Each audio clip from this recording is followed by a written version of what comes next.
नमस्कार, news one India में आपका स्वागत है। आपके साथ मैं धर्मराज सिंह और बुलेटिन की शुरुआत करेंगे बड़ी खबर के साथ। उत्तर प्रदेश में मंत्रिमंडल विस्तार की सुगबुगाहट तेज हो गई है।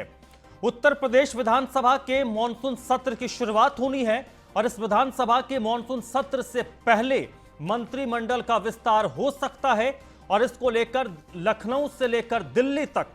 सुगबुगाहट तेज हो गई है। इस वक्त भारतीय जनता पार्टी उत्तर प्रदेश के अध्यक्ष स्वतंत्र देव सिंह और सुनील बंसल दिल्ली में हैं। चुनाव से पहले जातीय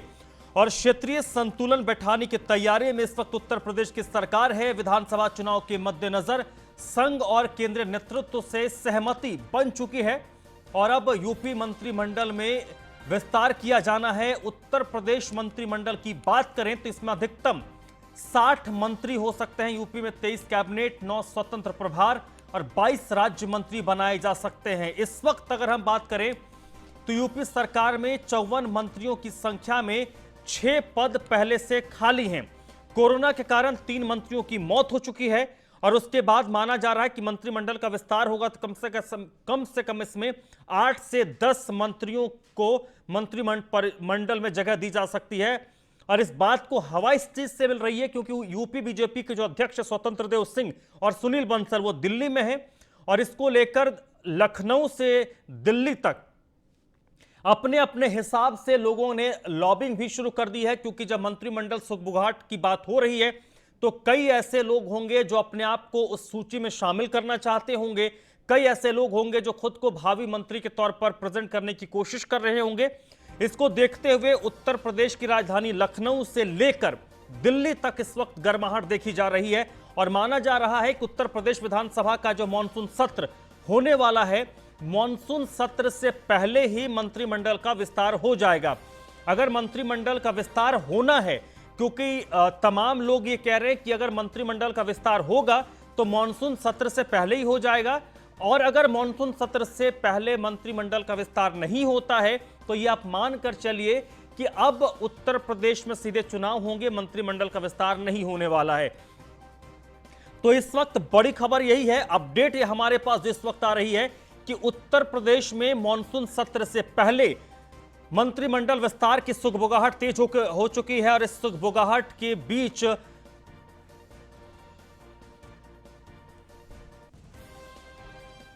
और आपको सीधे ले चलते हैं फोन टैपिंग के मामले को लेकर। उत्तर प्रदेश के मुख्यमंत्री योगी आदित्यनाथ इस वक्त प्रेस से बात कर रहे हैं। इसके अंदर जिस प्रकार का वातावरण बनाने का प्रयास हो रहा है, यह विपक्ष के कुत्सित मंशा को उजागर करता है।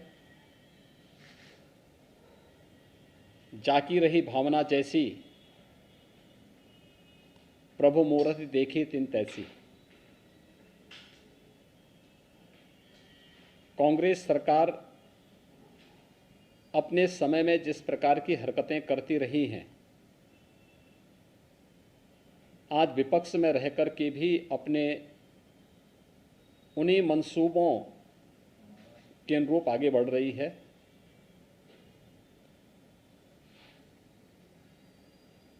कोरोना कालखंड के दौरान देश के अंदर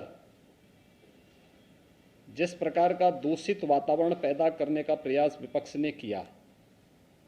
और एक नकारात्मक राजनीति की,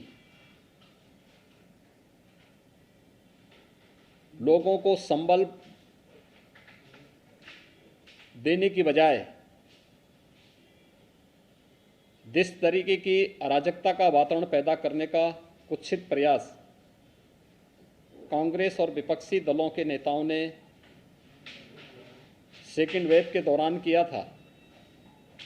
दुर्भाग्य से जब एक साहसिक निर्णय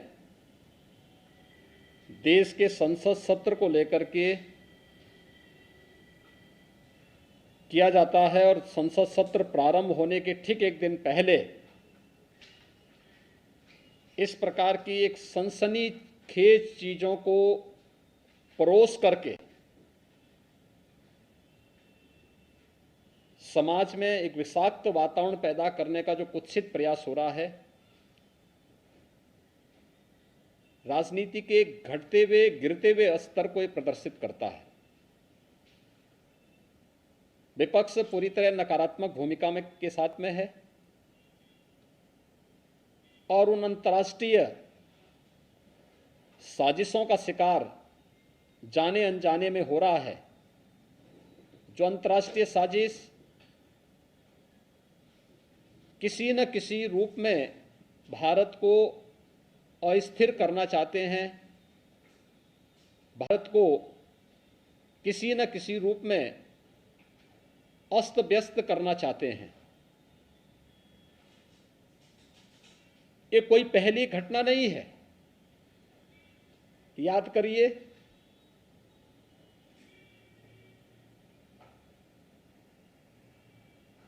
जो अभी कुछ वर्ष पहले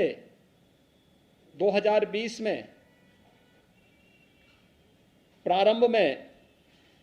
अमेरिका के राष्ट्रपति की भारत विजिट के दौरान उनके दिल्ली पहुंचने के साथ ही दिल्ली के अंदर हुआ भीषण दंगा क्या एक साजिश का हिस्सा नहीं था? तमाम विपक्षी दलों के लोगों की संलिप्तता उस दंगे के साथ जोड़ करके नहीं देखी गई थी।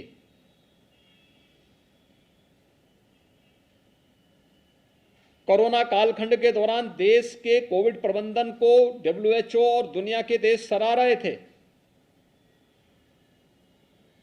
लेकिन भारत के अंदर विपक्ष एक ऐसा माहौल बनाने का प्रयास कर रहा था जैसे कि सरकार इन सभी चीजों से अनभिज्ञ है और महामारी से लोग मर रहे हैं। अंतर्राष्ट्रीय स्तर पर भारत की छवि को खराब करने, भारत को अस्थिर करने के लिए जिन मंसूबों के साथ विपक्ष कार्य कर रहा है, यह अत्यंत दुर्भाग्यपूर्ण है। अनेक ऐसे अवसर आए हैं जब भी देश के अंदर कोई महत्वपूर्ण कार्यक्रम होता है, उससे पहले विपक्ष किसी न किसी साजिश का शिकार होकर के देश के खिलाफ या दुनिया के अंदर भारत के खिलाफ माहौल बनाने के लिए किसी न किसी षड्यंत्र का पार्ट बन जाता है। संसद का यह सत्र अत्यंत महत्वपूर्ण सत्र था और मुझे तो आश्चर्य होता है, यह परिपाटी रही है संसद सत्र में, क्योंकि लगभग 19-20 वर्षों तक संसद के अंदर कार्य करने के लिए का मुझे अवसर प्राप्त हुआ था। भारत के लोकतंत्र की सबसे महत्वपूर्ण प्रहरी और सबसे महत्वपूर्ण स्तंभ देश का संसद है। एक आम नागरिक की आवाज को उस मंच के माध्यम से हम देश के सामने रखते हैं और संसद की परिपाटी रही है कि मंत्रिमंडल के गठन पुनर्गठन के साथ माननीय प्रधानमंत्री के द्वारा नए मंत्रियों का परिचय संसद से कराया जाता है, संसद सदस्यों से कराया जाता है। आपने देखा होगा मंत्रिमंडल के परिचय के कार्यक्रम में ग्रामीण पृष्ठभूमि से जुड़े हुए अनुसूचित जाति, जनजाति, पिछड़ी जाति और उन तबकों से जुड़े हुए मंत्री काफी बड़े पैमाने पर बने हैं, जिन्होंने देश की आजादी के बाद कभी भी नेतृत्व नहीं देखा था। आज जब उस तबके को नेतृत्व दिया गया, उन्हें आगे बढ़ने के लिए एक अवसर प्रधानमंत्री जी ने दिया और उन सभी माननीय मंत्रियों के परिचय संसद सत्र प्रारंभ होने के साथ ही संसद के अंदर होता। विपक्ष को यह रास नहीं आया। संसद एक मंच होता है अपनी बात को रखने का, लेकिन शोरगुल का शिकार हम संसद को बना लें, ये लोकतंत्र का गला घोंटने जैसा है। ये लोकतंत्र के साथ खिलवाड़ है और ये लगातार विपक्ष कर रहा है। आपने देखा होगा किसान आंदोलन के नाम पर किस तरीके से देश के खिलाफ साजिशें रची जाती हैं, कैसे किसान को समुदाय में मत और मजहब के साथ जोड़ करके देख करके उनके माध्यम से भड़काऊ और देश विरोधी कृत्यों को आगे बढ़ाने की छूट दी जाती है। विपक्ष उनके साथ खड़ा होता हुआ दिखाई देता है। ये नकारात्मक राजनीति से न देश का कल्याण होने वाला है और न विपक्ष का ही और न जनता जनार्दन का ही। इस प्रकार की नकारात्मक राजनीति देश के अंदर वातावरण को विषाक्त जरूर करेगी, भारत की छवि को अंतर्राष्ट्रीय स्तर पर खराब भी जरूर करेगी। कोरोना कालखंड के अंदर विपक्ष के इस नकारात्मक रवैये के कारण भारत की छवि पहले काफी आहत हुई, लेकिन अपनी नकारात्मकता से विपक्ष आज भी बाज नहीं आ रहा है। तथ्यहीन झूठे आरोप लगा लगा करके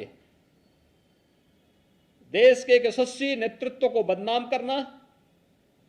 भारत की छवि को, अपने देश की छवि को लगातार निरंतर धूमिल करना, ये विपक्ष के एजेंडे का हिस्सा बन चुका है। उनकी कुत्सित मंशाएं कभी पूरी नहीं होंगी। जनता जनार्दन समय आने पर उन्हें फिर से जवाब देगा, वैसे ही जवाब देगा जैसे 2019 के लोकसभा चुनाव के ठीक पहले राष्ट्रीय सुरक्षा से जुड़े हुए अहम मुद्दों पर, राफेल जैसे मुद्दों को ला करके उस समय विपक्ष ने देश का वातावरण खराब करने का प्रयास किया था। बाद में उनको मुंह की खानी पड़ी थी, न्यायालय में भी और जनता जनार्दन की अदालत में भी। इस बार फिर से संसद सत्र के इस महत्वपूर्ण मुद्दे पर, जहां पर गांव के लिए, गरीब के लिए, किसान के लिए, नौजवान के लिए, महिलाओं के लिए, समाज के विभिन्न तबकों के लिए चर्चा होती, कोरोना महामारी को लेकर के चर्चा होती, वैक्सीनेशन की ड्राइव को कैसे हम समयबद्ध ढंग से आगे बढ़ा करके देश के अंदर पूरा करें, इसको लेकर के इस सदी की इस महामारी से निपटने में सामूहिकता का क्या प्रभाव हो सकता है, इन सब मुद्दों पर जहां एक सार्थक चर्चा का मंच संसद होता, चर्चा का मंच न बना करके शोरगुल और केवल आरोप प्रत्यारोप के साथ ही तथ्यहीन और झूठे आरोप, मनगढ़ंत आरोप लगा करके देश की छवि को भी धूमिल करने का जो कुत्सित प्रयास हो रहा है, ये कभी मंशाएं विपक्ष की पूरी नहीं होंगी। इस प्रकार के मनगढ़ंत और तथ्यहीन आरोपों को एक सिरे से खारिज किया जाना चाहिए। देश की जनता मांग कर रही है कि विपक्ष कोरोना कालखंड में जो एक विषाक्त वातावरण विपक्ष ने बनाया था देश के अंदर, दुनिया के अंदर देश की छवि को खराब करने का कुत्सित कार्य किया था, उसको लेकर के भी और संसद सत्र की कार्रवाई को निर्बाध और निर्विघ्न संपन्न करवाने में योगदान देने की बजाय अपनी इस नकारात्मकता के कारण जनपक्ष से जुड़े हुए, जनता से जुड़े हुए ज्वलंत मुद्दों को संसद में न उठने देना, ये आम नागरिक के जीवन के साथ खिलवाड़ है। विपक्ष को इस बात के लिए जनता जनार्दन से और देश से माफी मांगनी चाहिए। ये अंतर्राष्ट्रीय स्तर पर साजिश है या सिर्फ विपक्ष के साथ? देखिए, ये एक बहुत बड़ी साजिश का हिस्सा है कि भारत के संसद सत्र के ठीक पहले, जिस संसद सत्र में किसानों के मुद्दे को लेकर के, कोविड के मुद्दे को लेकर के और देश से जुड़ी हुई अन्य महत्वपूर्ण मुद्दों को लेकर के सार्थक चर्चा होती, तमाम ऐसे बिल्स थे जिन पर आगे चर्चा बढ़ा करके देश के हितों के लिए, 130 करोड़ लोगों के हितों के लिए कार्य होता, उस पर कार्य संसद में होने देने की बजाय विपक्ष जिस नकारात्मक भूमिका के साथ आया है, ये अत्यंत दुखद है, दुर्भाग्यपूर्ण है।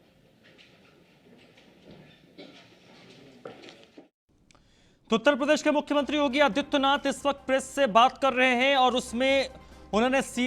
मुख्य तौर पर देश की संसद में जो हो हंगामा हो रहा है, कल से यानी सोमवार से संसद का मॉनसून सत्र शुरू हुआ है और उसमें जो इजरायली स्पाईवेयर सॉफ्टवेयर है पेगासस, उसको लेकर देश में हंगामा मचा हुआ है। और इस हंगामे को लेकर उत्तर प्रदेश के मुख्यमंत्री योगी आदित्यनाथ ने विपक्ष को जवाब दिया है, उन लोगों को जवाब दिया है जो इस वक्त इस मुद्दे को बढ़ चढ़ कर हवा देने की कोशिश कर रहे हैं। उन्होंने कहा कि देश का संसद इस तरीके का होता है जहां पर आम लोगों के विषय की बात होनी थी, वहां पर एक प्रयोग के तौर पर जो स्थिति की जा रही, इसके लिए उन्होंने बाकायदा एक उदाहरण दिया जब डोनाल्ड ट्रंप भारत की यात्रा पर थे और उस दौरान दिल्ली में दंगे हुए। उन्होंने कहा कि ये साजिश है, संसद सत्र शुरू होने के एक दिन पहले इस तरीके की बातों को हवा देना, ऐसी बातें सामने लाना, ये सीधे सीधे भारत के लोकतंत्र की छवि को खराब करने की साजिश है, संसद सत्र को खराब करने की साजिश है। पेगासस मामले को लेकर उत्तर प्रदेश के मुख्यमंत्री योगी आदित्यनाथ ने प्रेस कॉन्फ्रेंस करके विपक्ष पर हमला बोला है, विपक्ष पर निशाना साधा है और कहा है कि विपक्ष नकारात्मक राजनीति कर रहा है। संसद का सत्र होता है जब आप आम लोगों के मुद्दों को लेकर चर्चा करें, बात करें, देश में कोरोना जैसी महामारी के दौर में कैसे वैक्सीनेशन को आगे बढ़ाया जाए, इसको लेकर चर्चा होनी थी। वहां पर विपक्ष इन तमाम जनहित के मुद्दों पर चर्चा नहीं कर रहा है और अपनी कुंठित मानसिकता का परिचय दे रहा है और विपक्ष संसद में हो हंगामा कर रहा है। विशेष तौर पर उन्होंने जो फोन टैपिंग के मामले हैं, फोन टैपिंग के मामले को लेकर विपक्ष पर हमला बोला है कि फोन टैपिंग का मामला कोई मामला ही नहीं है, यह सिर्फ संसद सत्र को खराब करने की साजिश है, भारत के लोकतंत्र को खराब करने की साजिश है।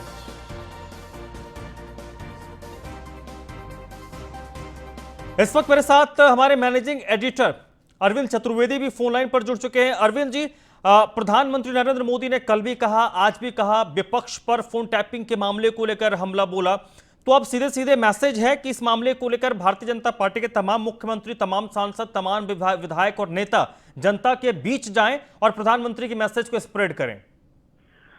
निश्चित रूप से धर्मराज, मुझे लगता है कि योगी ने बहुत ही अटैकिंग तरीके से सरकार का पक्ष रखा है और उन्होंने कहा है कि जिस तरीके से विपक्ष ये सारा कुछ कर रहा है, अगर आप उसको देखें तो देश में अस्थिरता पैदा करने की कोशिश की जा रही है। और उन्होंने ये भी कहा है बहुत साफ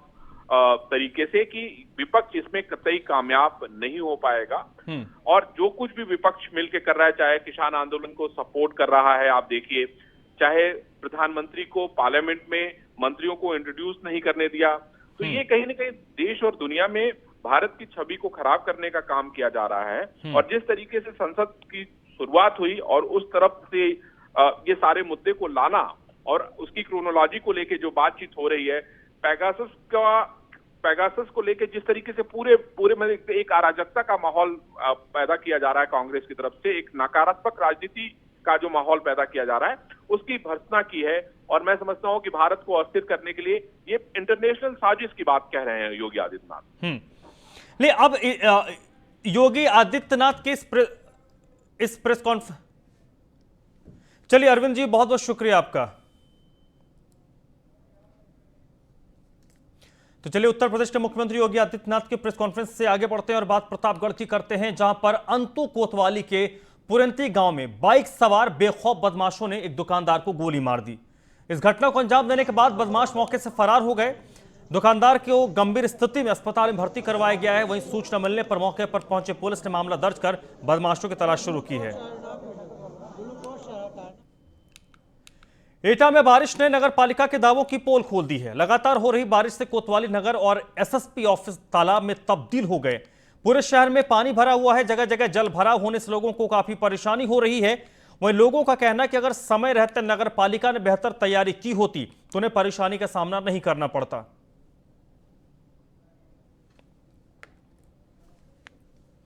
तो इस बुलेटिन में फिलहाल इतना ही।